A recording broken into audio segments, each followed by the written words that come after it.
Hello, and welcome to the Law Deals Podcast, where we help law firm owners create succession plans, profitable partnerships, and seamless practice transitions. We're on a mission to help you build a sellable firm so you can reduce your firm's dependency on you, choose who you work with and what you do, convert your practice into retirement security, and maximize the financial return on your life's work. I'm your host, Ed Alexander. I'm a business lawyer with 31 years experience and the owner of my own law firm, Alexander Business Law. I'm also a principal with Fitzgibbon Alexander Inc., a consulting and brokerage firm. Today, I'm joined by Jennifer Lee, the founding partner of Modern Wealth, a financial advisory firm located in Sarasota, Florida. Jennifer grew up in the world of financial advising by going on appointments with her father and to his office on weekends. Watching how he served clients, she gained a solid understanding of the work ethic and values of a dedicated financial advisor. Today, as the founding partner of Modern Wealth, Jennifer directs her financial acuity to helping those who are in financial transition, whether that's a divorce, being recently widowed, or buying or selling a business, retiring, inheriting assets, or merging families after a remarriage.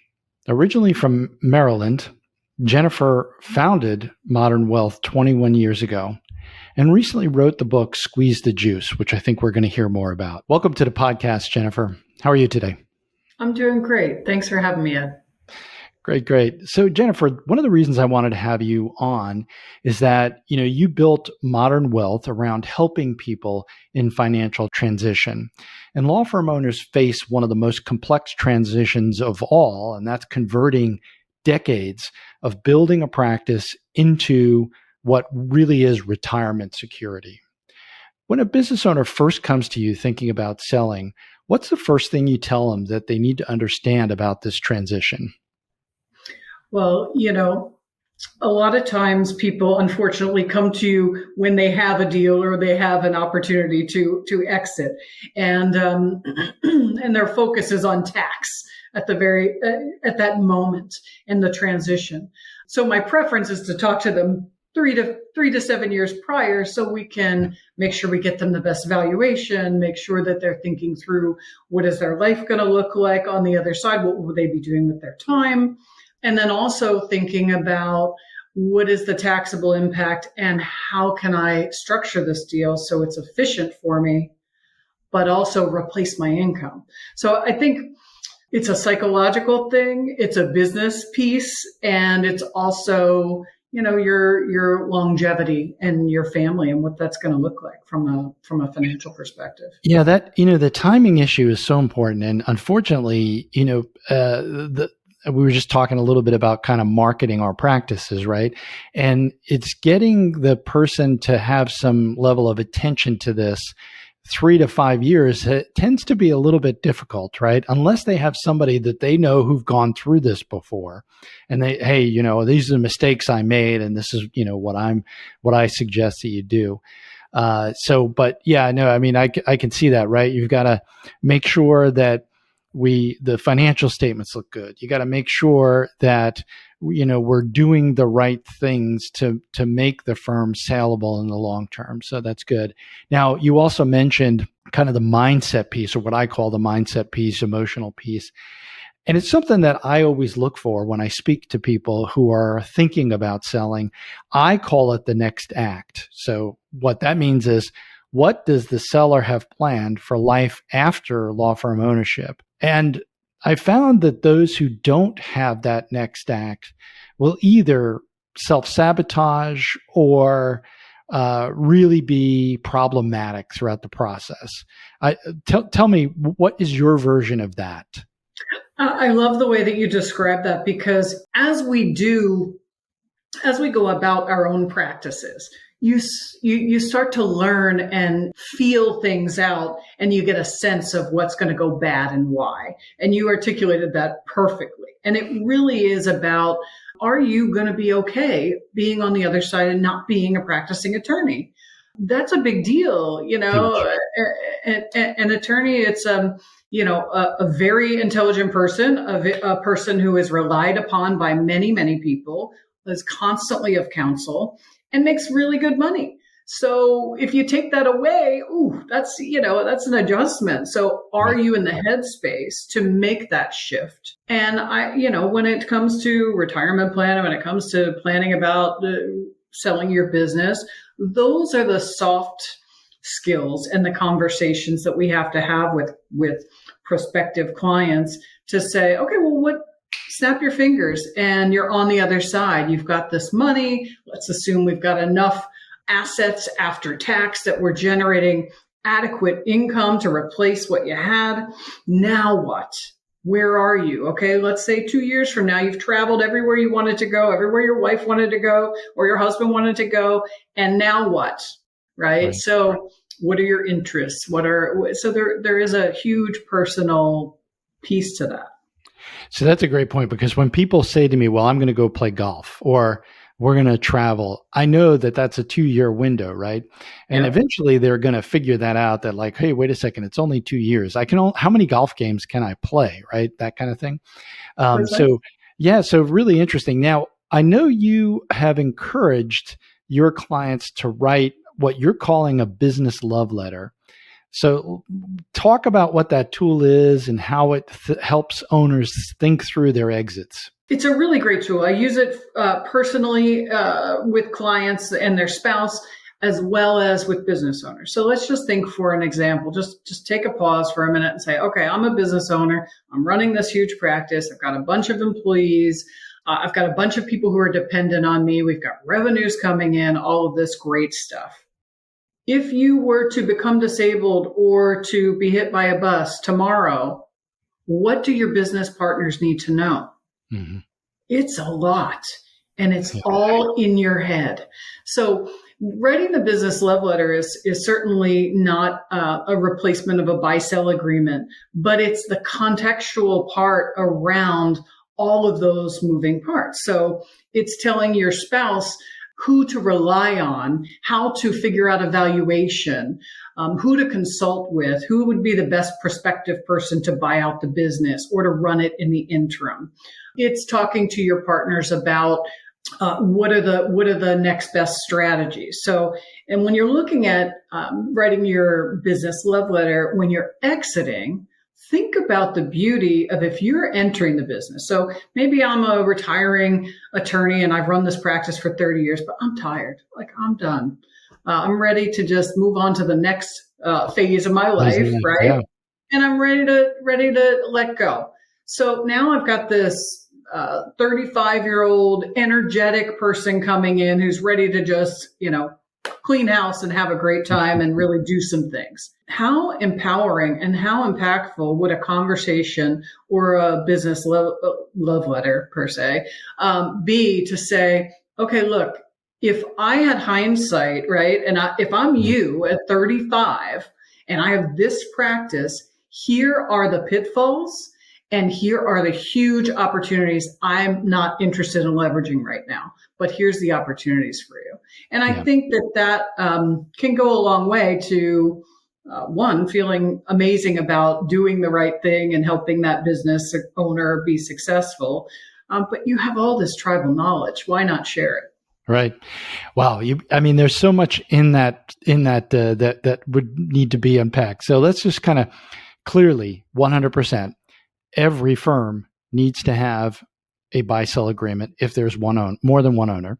If you're a solo, you can have an external buy-sell agreement with somebody outside, right? And essentially protecting your spouse. And in the case of law firms, spouses can't run law firms, right? Because they're usually, if they're not licensed, right? But spouses can't run law firms when they're not licensed. So there's a time clock right there. And most of the time that value is either has dramatically decreased if you passed away, because you can't transfer your personal goodwill. So one really important point that you have there. The next one is that idea of you've got to bring somebody into ownership in a way that allows them to be successful. And so transitioning that, here's my experience, the school of hard knocks that I paid the highest tuition for, but I got the best learning. And so you don't have to pay that tuition, right? here's the school of hard knocks, learning that I got and transitioning to somebody else and giving enough time for that to happen. Sure. All great stuff. Great stuff. So somebody prepares this love letter, and then is that now translated into some plan of action? How does that go from there? I mean, I think that's, for me in my practice, that exercise helps to get my client in the right mindset to structure all these things that they need to be doing, right? In a lot of ways, we have a tendency to simplify things and say, "Oh, I'm just going to sell my business, and I'll either, get paid out over 10 years, or I'll just some venture capitalists will just come in and pay me a bunch of money, and I'll just be done." But there's a lot of moving parts. So as you write that love letter, you're seeing things that you can improve in the business. So that's going to increase the valuation. And then you're also planning on the other side what that's going to look like. When you're doing your personal thing for your spouse, you're also talking about what's the cash flow, how are my assets invested, what does life look like, and so on. Yeah, a friend of mine says you've got to teach your spouse to be a good widow or widower, right? Mm-hmm. Because at the end of the day, one of you is going to go first, and really that is the most important thing that you really can do is make sure that in that time when really emotionally it's incredibly difficult, that they have something to anchor them, and that anchor is, here's what to do if I pass, that kind of thing. So, yeah. All right. So you've helped many business owners go through that psychological transition. What kinds of techniques are you helping them to be mentally prepared for that change? Because really, it's a non-linear change, right? We can't predict what it's going to be because we predict based on the past. And so we assume that the future is going to be something like the past. And then we get to these non-continuation points where it's so totally different. We have absolutely no idea what it's going to look like. But you do, because you've helped people go through this. So how do you help clients get to that point? And it's a slow process. I have a client who is probably 2 years from exit, and he's been my client for 22, 24 years. I helped him accumulate assets, shelter money, all these things. And he just had a health event about 6 months ago. And that brought to the forefront all the conversations we've had. And he said to me at a lunch, he said, I remember when you came into my office and I'm in my 40s and you're telling me to put money into my retirement plan. And I was like, okay, whatever, I'll do it, but I wasn't really interested, and I knew I needed to do it, but it wasn't important. It's important. It's not urgent, right? There's no deadline. You don't have to file your taxes. You don't have to save for retirement, right? But it is helpful if you actually have your money working for you while you're working.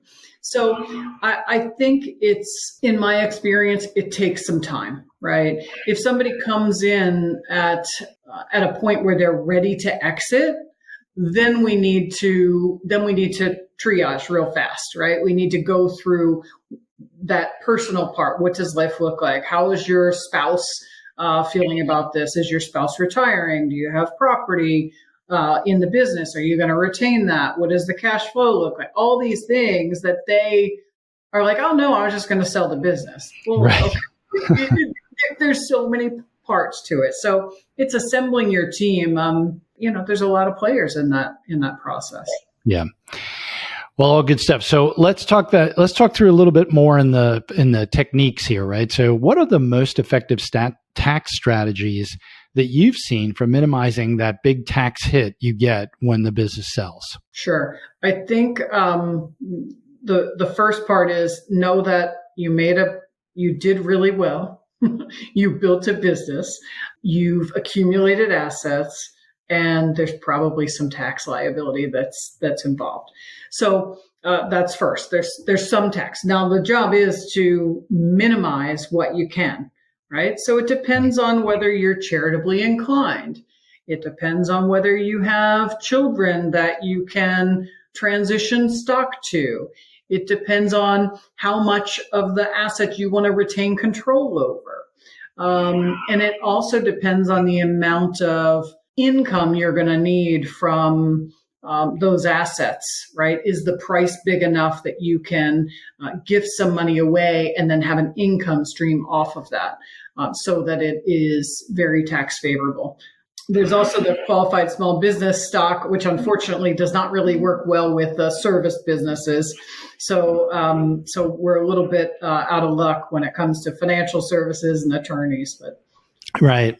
Well, and interestingly enough, I mean, the bottom line is you have to get through, right, is that there is going to be some tax, right? And better to have the tax based on actually bringing in money than having phantom income for tax, Sure. right? Like you might get for an S corp or something along those lines, or partnership interest. So at the end of the day, right, one of the strategies that you see is installment sales. Could you kind of talk about what that looks like and what the benefits are there? Sure. So let's say, for example, you're looking to, you have a price that's $5 million.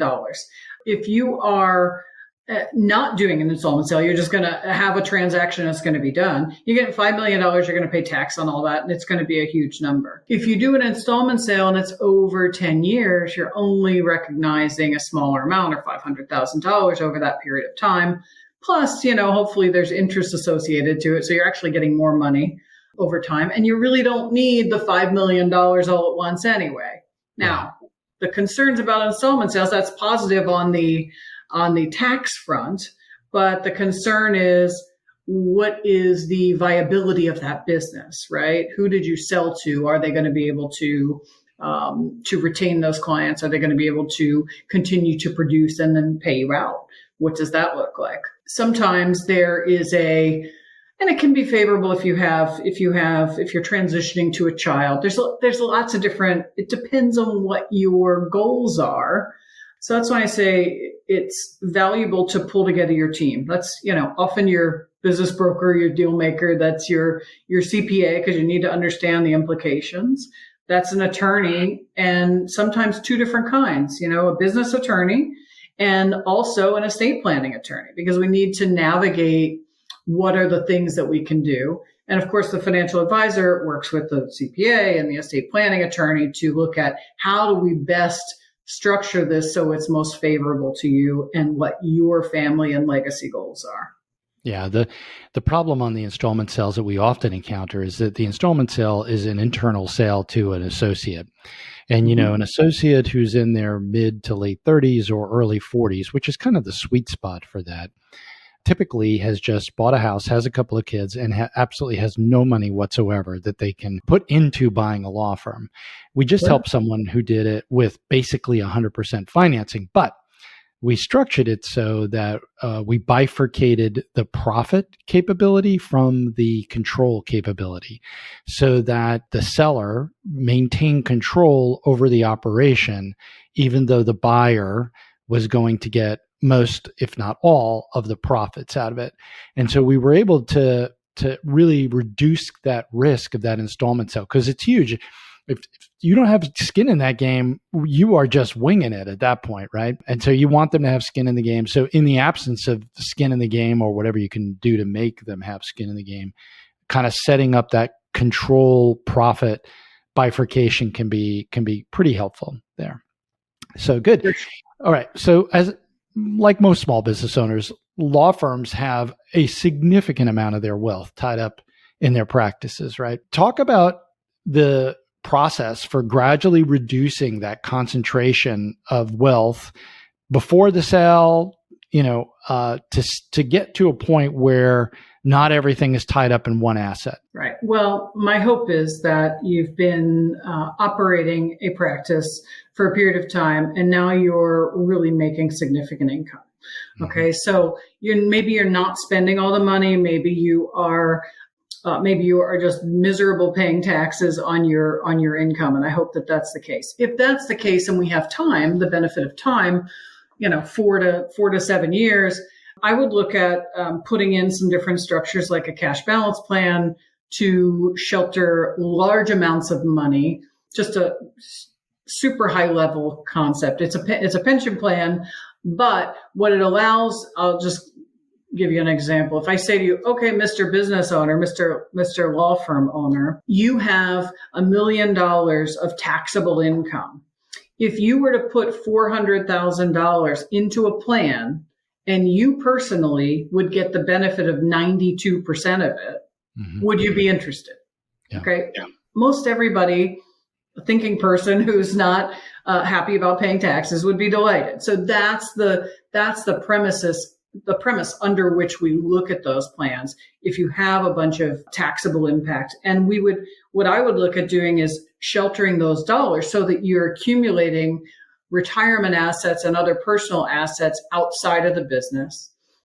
If you have a building, there's also, you can separate that out in the deal. Oftentimes people will retain the building and then they have a nice chunk of rental income after the fact. So if you've had the benefit of having 30 years in practice and you paid off the building and it's appreciated in value, that's pretty valuable. Yeah, excellent point on the building. And then there's always the opportunity to do a 1031 exchange and, maybe pick up if the law firm buyer wants to buy both the real estate and the practice together, right? That doesn't mean that you can't continue to quote unquote, hold the building, right? But a 1031 exchange would allow you then to move into a different similar building and collect the rent on that. So that's always a nice opportunity. And depending on how like you gave the example of, people in the sweet spot, the 35 to 40, maybe they don't have the excess monies. They might want you to hold paper on the building. I would structure, if you had to personally be involved in anything, I would structure the money there where you have an asset that you can just take back if they don't make the payment. Right, which is another great point, right? Because the building has intrinsic value, right? It takes a lot to destroy the value inside real estate, especially improved real estate, right? But then obviously the value in the practice is substantially intangible and goodwill value, and that could cause some problems if it all goes away. So, well, all right. So as a law firm owner, I'm getting a lot of different benefits out of the, right, in addition to salary, right? So I may be taking home whatever you said, $1 million, but it's also paying for my automobiles, travel expenses, all different things that I can legitimately run through the business. Maybe some that I can't legitimately, but we'll leave those off the table. Right. So now I'm selling the business.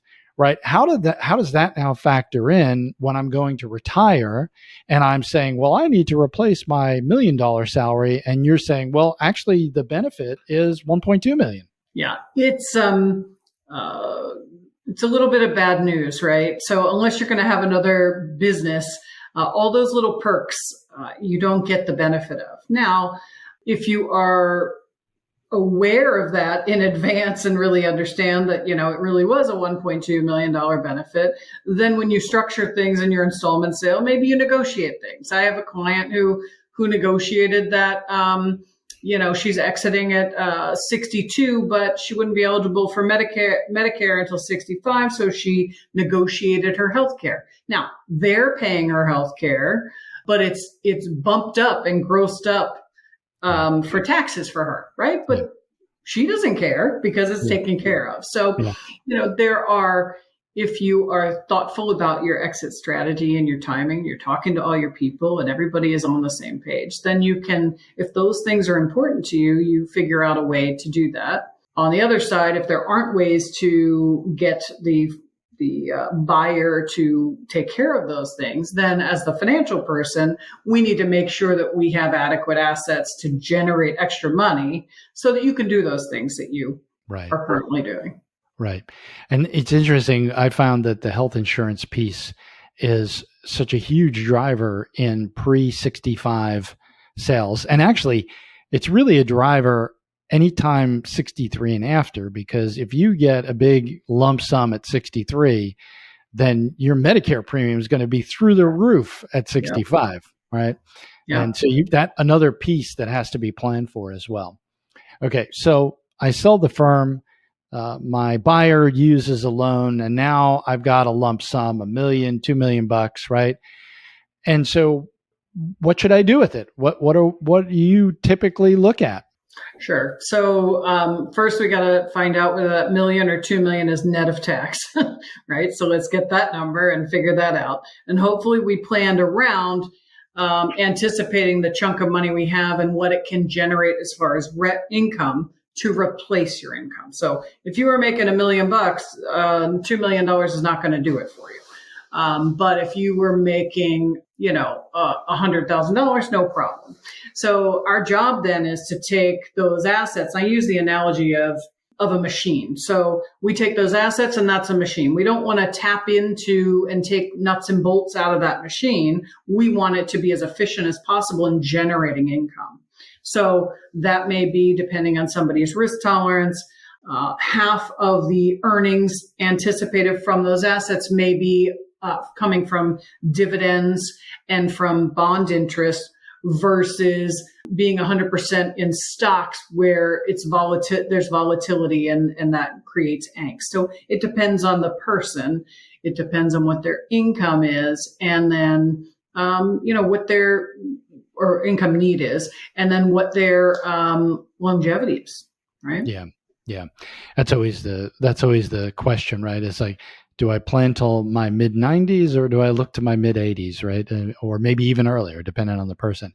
But something you said in there, I want to circle back around, right? Because, if you're making $1 million a year out of your practice, the way a practice is valued is a multiple of cash flow. So if we just look at it and say, whatever cash flow multiple we're using, whether that's EBITDA or seller's discretionary earnings, if 1 million is the number, then realistically, you're going to be at 2.3, 2.2, somewhere in that range.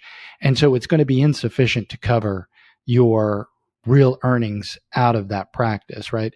And so for that reason, whenever I get somebody who's in their 30s or 40s and saying, I want to sell, this isn't selling your tech company where you're going to get a 10x EBITDA, right? Result. You're getting EBITDA, you're going to get a 3.5 EBITDA, right? 3.6, 3.5, somewhere in there. And so it sometimes is a shock to people. And so you really have got to get that savings going. Your practice is not your retirement plan, right? It's not the only part of your retirement plan. Let me say it that way.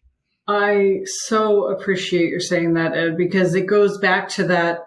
It's important. It's not urgent, right? So we build a business, we build a practice, we focus on developing client relationships and centers of influence and networking and building that expertise.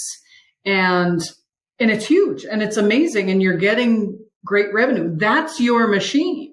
So if you come to me and you say, Jennifer, I want to sell and I'm going to get 2.3x.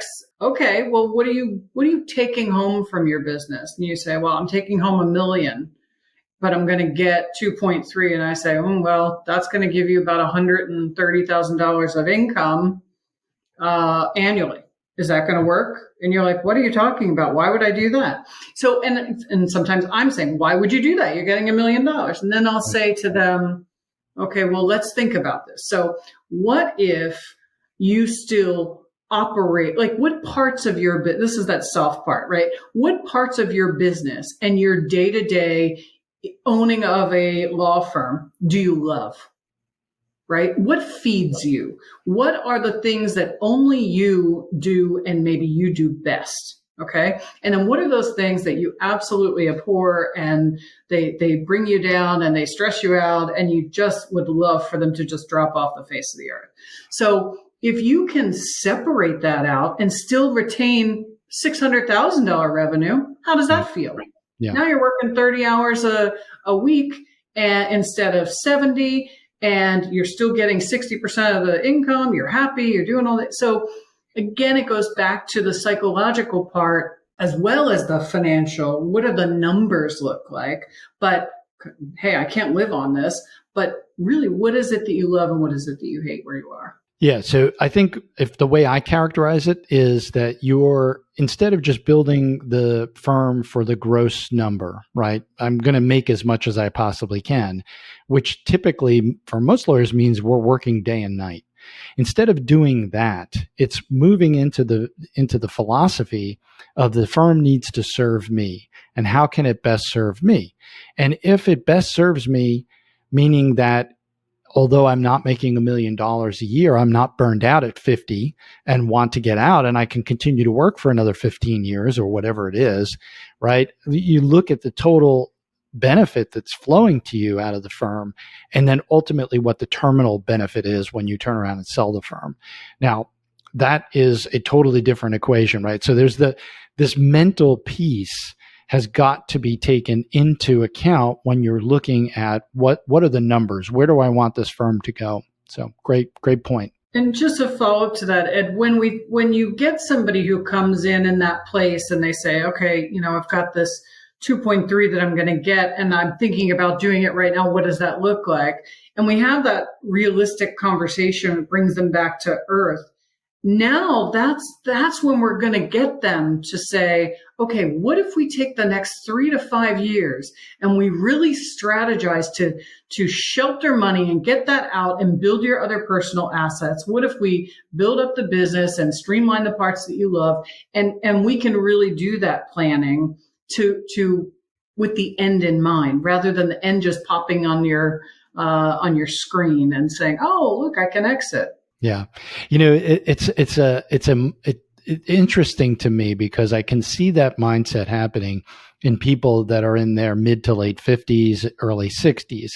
But if I talk to somebody who calls us in their mid 40s, that there's just no vision into that piece of, hey, this is going to end sometime, and I really got to get myself in a position where I can let it end when I want it to end, right? So all good stuff. All right. So I know you work with women in financial transition, right? So are there any unique challenges that female law firm owners face when planning their exit strategy that male owners may not encounter? I was thinking about that question, and I do work with a lot of women in financial transition. I'm going to say that it's not necessarily women versus men. It's what I would focus on is it's non-moneyed versus moneyed. So it's people who have an aptitude and a comfort level with money are going to be able to exit more efficiently and more thoughtfully and go through all that process. If you are a lawyer tried and true, and that's what you do, and you don't deal with the finances and you don't deal with the money and the investments and all that stuff, and no idea about that stuff, that is going to be a little bit of a shock. Like, what do you mean 2.3 isn't enough? Yeah. So I think it's not necessarily men versus women. It's about how financially aware you are, and everybody has their different specialties. Look, I wouldn't trade my lawyer for anything, but I don't want to do their job. Right. And I love what I do. So we divide and conquer in life. And sometimes that's not our area of expertise. We lean on other professionals. The financial acumen is so important for actually running the firm as a business in any event, that I would say that that's something you should work on for all aspects of your professional life. So what's the biggest financial mistake you see law firm owners make when either planning for or executing their strategy, their exit strategy? I think we've hit on it multiple times, but it bears repeating, and it's really just not having planned ahead, and it's not understanding what this 2.3 times is actually going to generate after tax as far as income. So it's really just ignorance is bliss. That's the biggest mistake. Yeah, that's quite interesting. Yeah, ignorance is bliss. I have to remember that. I like that. All right. So you wrote a book called Squeeze the Juice, and it focuses on living with purpose and leaving a legacy. So how does that philosophy apply to law firm transitions, especially for those who've spent decades building a practice? And then, what does squeeze the juice mean in the context of transitioning your law firm? Sure. So I'll tell you that I wrote Squeeze the Juice for the purpose of communicating your personal values. So if you think about the business love letter that we talked about, it really focuses on the personal aspects of that and taking care of, I'll use the example, taking care of your people, whoever they are, right? Mm-hmm. Your spouse, your nieces and nephews, your kids, a charity, a foundation, whatever it is that's important to you. It's a way to extend your values beyond your time here on earth, right? So for an attorney, it's an hour and 20-minute read max. I mean, it's a fast read. It's written for the non-moneyed party. Somebody who says, I don't know. I don't do that. That's not my area of expertise. Well, I wrote the book for those people to get comfortable so that they can come into the office with their moneyed spouse and feel like, okay, yeah, well, I do know more than I thought I knew, because we do. We are, the non-money party in a relationship is certainly involved in the finances, whether they're looking at the statements or not. They're involved in planning for kids' education. They're involved in whether we're buying a house and we're renovating, where's this money coming from? They're involved in all these aspects that they don't necessarily think, okay, well, yeah, I don't know exactly how much tax we pay and everything else, but you're involved in all those things. And it's an important part. You need to have both parties involved in those conversations. So when it comes to business owners, I'm not sure that I think the book will give you some food for thought in terms of thinking about the personal aspect and your mindset of shifting when you exit. I don't think it's necessarily going to give you a bunch of strategies that we talked about and that all the professionals are going to come together in your team. Gotcha. Okay.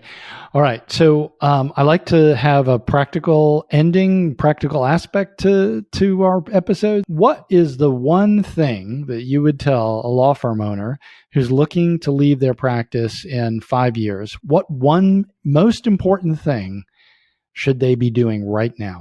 I would be looking at a cash balance plan. Great. So basically take that money, the benefit that you're getting out of the firm, and start building it in the most tax efficient means possible into your retirement nest egg. There are really some juicy things. So if anybody has a 600,000 plus positive cash flow and taxable income, that's the conversation to say, hey, what does that look like for me? I've got 10 associates and they all make 200,000. What does that look like for me if I put extra money into that? Mm-hmm. I think it's pretty juicy. Okay, excellent. So, and I guess one more last question for you, Jennifer, right? What's the best way for somebody to find a good financial advisor? Oh, you just go to my website. There you go. No, I'm just kidding. I'm just kidding. No, truthfully, you need to get referrals, right, from trusted people. Why do you I gave a referral to a client the other day for a realtor, and she said, well, okay, thank you. And why did you tell me I should talk to this person? And I said, that's an excellent question. Why that person versus somebody else? I said, that's an excellent question.